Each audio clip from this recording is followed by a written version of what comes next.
The verdict is in, and George Zimmerman has been found not guilty on all counts. But the battle for the meaning of Trayvon Martin's death, well, that's just begun.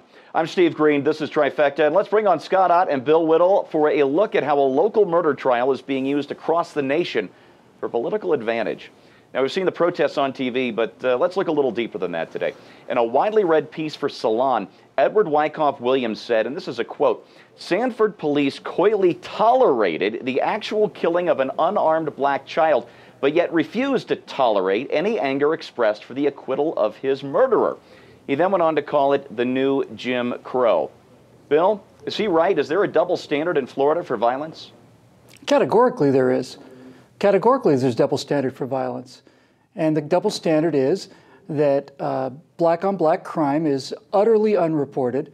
And this whole thing was ginned up because it fit a narrative. And the instant that they told the narrative and put it out into the world, before they checked any of the facts, the entire narrative fell apart. But yes, there is a double standard. I've taken a look at the statistics. I believe the black-on-white murder rate is something like 13-to-1 compared to the white-on-black murder rate. And none of this goes reported. It is a double standard, Steve. And frankly, I have to tell you, this Zimmerman trial, this construction of this narrative out of whole cloth, this idea of this child was murdered in cold blood, is simply the most appalling thing I've ever seen. It's certainly the worst thing I've ever seen with my own eyes. I think you probably have to go back to the Dreyfus trial in France during the 20th century to find something as socially appalling as this railroading of this guy. And I just simply keep expecting that we've hit the bottom, but no, we never have, and we never will with these people. We'll never run in. It's never going to stop getting worse until they're out of office. That can't come soon enough. I think the Dreyfus trial was mid-19th century, but point taken, the innocent man railroaded. All right, The Nation published a column by Ora Bogato, who said that it was white supremacy that acquitted Zimmerman. She said he got off, and again, this is a quote, "because he abides by the logic of white supremacy and was supported by a defense team and a swath of society that supports the lingering idea that some black men must occasionally be killed with impunity in order to keep society at large safe." Scott, an Hispanic man killed a black man in what a jury determined was self-defense, which apparently, somehow, makes white people guilty of murder. Did I get that right? You just wonder what they would have said had the verdict come out the other way. Had there been some trace of evidence of racism in this thing, or if Zimmerman had gone hunting, as some have said, gone hunting for Trayvon Martin, what would they have said had the verdict come out the other way? If George Zimmerman was found guilty, I feel that they would have been massively disappointed. I mean, there was nothing better that could have happened to the race-baiting industry in this country than this acquittal of George Zimmerman. If he had been found guilty, it would have been devastating to them. And this kind of, I hope there aren't many people who fall victim to this openly manipulative way of trying to literally bring down the foundations of society and tell everybody who feels victimized that they're never going to get on top, that they never have a chance, because there's always somebody keeping them down.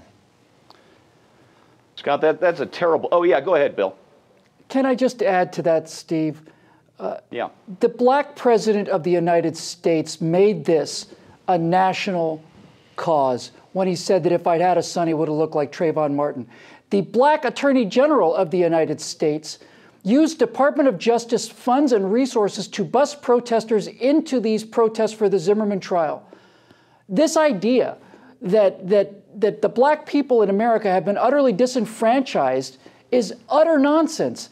It is two black politicians that are using the absolute top levels, the top levels, there's nothing above the President of the United States, to work the levers of racial hatred in order to gin up their base. It's just that simple. It's appalling. It's appalling. It is that simple. What Scott said about their disappointment had this been a guilty verdict, that's a terrible thing to say, Scott. The problem is that it's true. Right. Jeez. All right, folks, the former communist, now former in scare quotes, and former Obama czar Van Jones, he tweeted this image, let's get that on the screen, of Martin Luther King Jr. photoshopped into wearing a hoodie. And it's been all over the internet, and it's supposed to imply that Trayvon Martin is a martyr to the civil rights cause just like Dr. King. Now, nothing could be further than the truth. This was a troubled young man who was getting high and robbing people. It's a shame that he's dead, but he is no martyr to any cause at all. But the real shame is how his death will be used over the next year and a half in a desperate attempt by the progressive left to win back Congress and to hang on to the Senate. They will incite black on white violence. They have already incited black on Hispanic violence, and they will tear this country in two if that's what it takes to win just one more election. So if you ever wondered where the real hatred runs in this country, well, now you know, and I don't care what color you are, don't fall for it, all right? All right. For PJTV, I'm Steve Green.